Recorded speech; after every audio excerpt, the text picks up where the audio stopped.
Éxodo 7, del 14 hasta el 25, señales prodigiosas. Bienvenido. Está a punto de escuchar una predicación de la Primera Iglesia Bautista en La Coruña.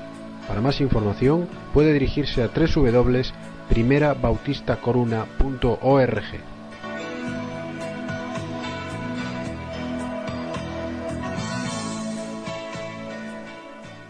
El otro día hablábamos de que entrábamos en una nueva serie. Os he dicho que no sé si os ayuda o no. A mí me ayuda, porque ya sé qué es lo que tengo que hablar a continuación. No exactamente lo que voy a hablar, sino de qué voy a hablar. Entonces ya es una guía por la que discurro. Y estamos adentrándonos en las famosas plagas de Egipto. Es una historia ya conocida, yo creo que por todos. Es uno de los temas básicos de la escuela dominical. Es algo que podemos leer una y otra vez, pasar por encima, llegar a nuestras propias conclusiones e incluso poder encontrarnos con gente que niega la evidencia de estos hechos históricos acontecidos hace más de 3.000 años. Bueno, podemos hablar de esto largo y tendido, pero yo quisiera que hubiera en nuestra mente un texto que voy a leer ahora, digamos que está en contexto, pero que no está dentro de las propias plagas, en Éxodo 10:2, que pudiera matizar el contenido de estos mensajes, tanto como el domingo pasado, como el presente, como los próximos domingos, que no sé cuánto va a durar. No tiene por qué durar 10 mensajes. Si alguno se desanima, no os preocupéis. Probablemente algunos los uniremos, pero otros también los partiremos y sacaremos provecho en la medida que el Señor nos guíe. Dice en Éxodo 10:2, que es muy importante, dice: para que cuentes a tus hijos y a tus nietos las cosas que yo hice en Egipto y mis señales que hice entre ellos, para que sepáis que yo soy Jehová. Y este texto que esté en nuestra mente, la razón de los hechos históricos acaecidos y relatados en la palabra, que como muchas veces se nos dice en la palabra, no están todos los hechos acontecidos, porque la historia es muy amplia, pero los que están sí que son importantes. Están para nuestra instrucción, para nuestra edificación y para evitar posibles errores. Es decir, nuestro Dios es el mismo, ayer, hoy y siempre, no varía.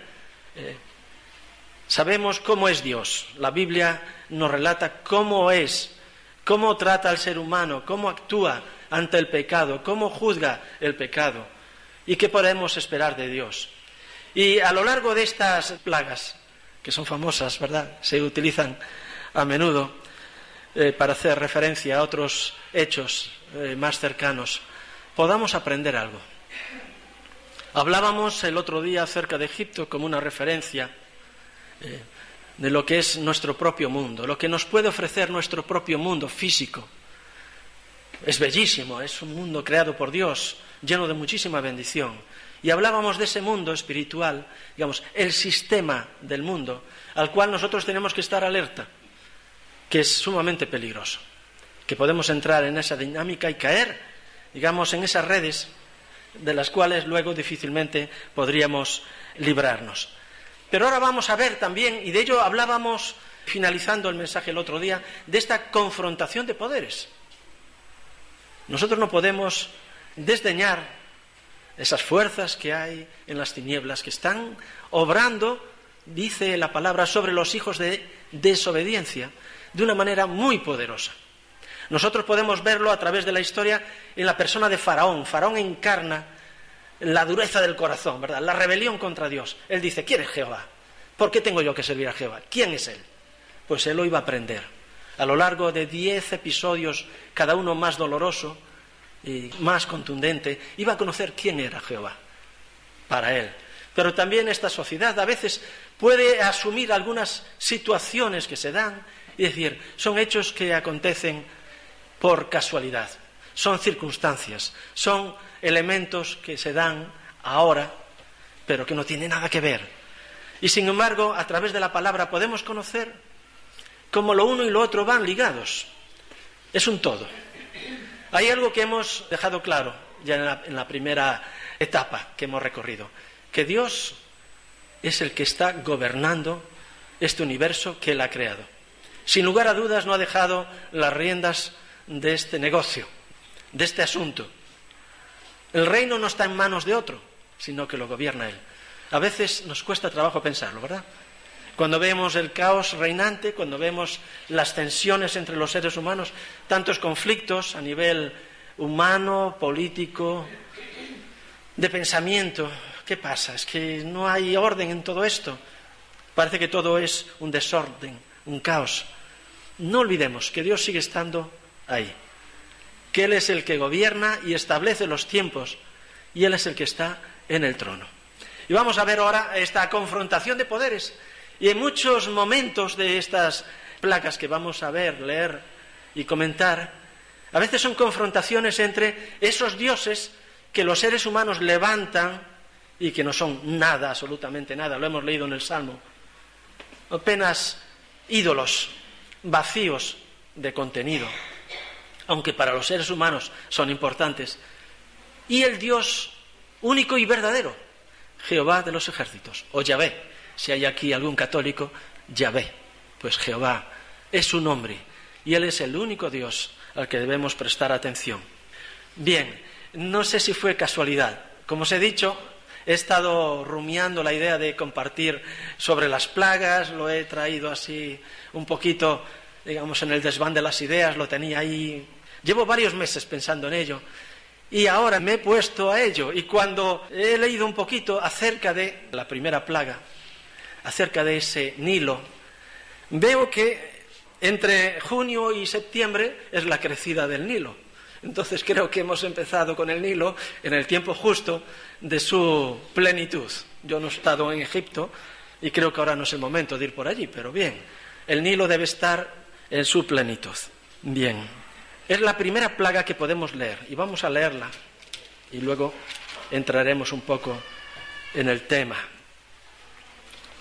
Éxodo 7, del 14 hasta el 25. Como veis, hay un episodio completo ahí. Dice: entonces Jehová dijo a Moisés: el corazón de Faraón está endurecido y no quiere dejar ir al pueblo. Ve por la mañana a Faraón, y aquí que él sale al río, y tú ponte a la ribera delante de él, y toma en tu mano la vara que se volvió culebra, y dile: Jehová, el Dios de los hebreos, me ha enviado a ti, diciendo: deja ir a mi pueblo para que me sirva en el desierto, y he aquí que hasta ahora no has querido oír. Así ha dicho Jehová: en esto conocerás que yo soy Jehová, he aquí que yo golpearé con la vara que tengo en mi mano el agua de este río, y se convertirá en sangre, y los peces que hay en el río morirán, y hederá el río, y los egipcios tendrán asco de beber el agua del río. Y Jehová dijo a Moisés: di a Aarón. Sabemos que Moisés se presenta como Dios y Aarón como profeta frente al faraón. Moisés le comunica a Aarón y Aarón así actúa por mandato directo de Moisés, y Moisés directamente por la voz de Dios.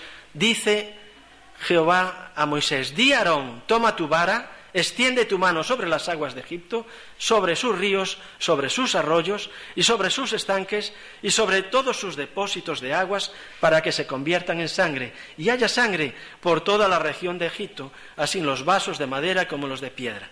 Y Moisés y Aarón hicieron como Jehová lo mandó, y alzando la vara golpeó las aguas que había en el río en presencia de Faraón y de sus siervos, y todas las aguas que había en el río se convirtieron en sangre. Asimismo los peces que había en el río murieron, y el río se corrompió, tanto que los egipcios no podían beber de él, y hubo sangre por toda la tierra de Egipto. Y los hechiceros de Egipto hicieron lo mismo con sus encantamientos, y el corazón de Faraón se endureció y no los escuchó, como Jehová había dicho. Y Faraón se fue a su casa y no dio atención tampoco a esto. Y en todo Egipto hicieron pozos alrededor del río para beber, porque no podían beber de las aguas del río, y se cumplieron 7 días después de que Jehová hirió el río. Bien, ahí tenéis la historia de lo que fue esa señal, una señal prodigiosa. Quiero llamar vuestra atención que todas las señales que aparecen en la palabra eran situaciones habituales en la vida de Egipto. Ocurrían habitualmente. Pero lo extraordinario es que en este relato son señales que ocurren a la voz del Señor en el tiempo de Dios y con una, digamos, con una virulencia extraña, no habitual, porque las crecidas del río las conocían. De hecho, conociendo esas crecidas, muchos planeaban o planificaban su trabajo de siembra. El río traía mucha bendición a la tierra porque traía abundancia de recursos de las tierras altas, dejaba el limo y la tierra, que sabéis, ¿no?, que parte de la tierra era arena, pero esas tierras se enriquecían y producían abundancia de cosechas para el sostenimiento del pueblo. Pero también en el río había una atención especial, como si el río fuera una divinidad. Por lo tanto, se le ofrecían sacrificios, había actos de adoración al propio río. Y ahora vemos cómo Dios confronta a Egipto, en la persona del faraón, delante de aquel supuesto Dios. Y vemos que Aarón golpea el río, lo golpea, lo quebranta y trae, en lugar de vida, trae muerte. Bien, para aquellos que os gusta conocer un poco acerca del río, ya he dicho antes que yo no he estado allí, entonces yo hablo de lo que he leído. Cuando el río está abajo, las aguas bajan verdes. Son aguas ponzoñosas, no se puede utilizar, pero cuando el río baja crecido, las aguas son rojas, por el cúmulo de tierras que bajan, y he dicho antes del limo, que aporta riqueza a las propias aguas. Y era en ese tiempo cuando Moisés y Aarón se encaran con la orden divina. A veces nosotros puede que no entendamos exactamente qué quiere hacer Dios, pero tenemos que aprender de ellos la certeza y la seguridad que tenían de que Dios estaba actuando en aquel tiempo. Podéis pensar, y aprovechando una circunstancia natural, traer un juicio sobre aquel pueblo. Dios envía a sus siervos, pero fijaos, Dios tiene un conocimiento exhaustivo de la historia de los seres humanos. Algo que me pararé más adelante a explicar un poco sobre la dureza del corazón del faraón. Dios sería glorificado justamente en esa reticencia, endurecimiento, rebelión del corazón del faraón. Ahí hay mucha tela que cortar, mucha, así que vamos a ir a poquitos. Y Dios sabía que el faraón endurecería su corazón, que él actuaría de una manera a veces simulada.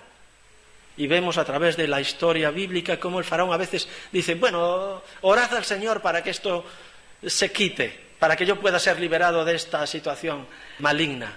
Y en cuanto la situación es apartada, continúa justamente en su situación. Pero quiero alertaros de algo. A cada paso de la historia, el corazón de Faraón se endurece un poquito más, un poquito más, un poquito más, hasta el golpe final. Y es probablemente la situación de aquel que no recibe la palabra con fe, de aquel que recibe la palabra, digamos, con desdén, que escucha pero no oye, que atiende pero no cree, que va dándole vueltas a las cosas y la palabra no hace mella. Y ese corazón, engañoso corazón nuestro, cada día se va endureciendo un poquito más, se va cerrando un poquito más. No permitimos que la luz de Cristo alumbre para nuestra salvación, para nuestro beneficio, y ese corazón se cierra hasta que ya se hace imposible que ese corazón se abra. El corazón del faraón se cierra día a día, y la razón por la que Dios llama al pueblo se aleja más y más y más de la demanda de Moisés y Aarón. Yo me pongo en las sandalias de Moisés. Se tuvo que sentir el hombre muy frustrado. Habla con Faraón, no salen las cosas bien. Habla con el pueblo lo rechaza. Mira, desde que tú has aparecido en escena, Faraón se ha vuelto más violento que nosotros. Los capataces nos han aumentado el trabajo, las cosas se han complicado. ¿Por qué vienes tú a complicarnos la vida? Vete ya, déjanos tranquilos. A veces puede ocurrir así, ¿verdad? Y puede ser la situación quizá complicada para nosotros, que queremos obedecer la voz de Dios. Pero sin lugar a dudas la fe va más allá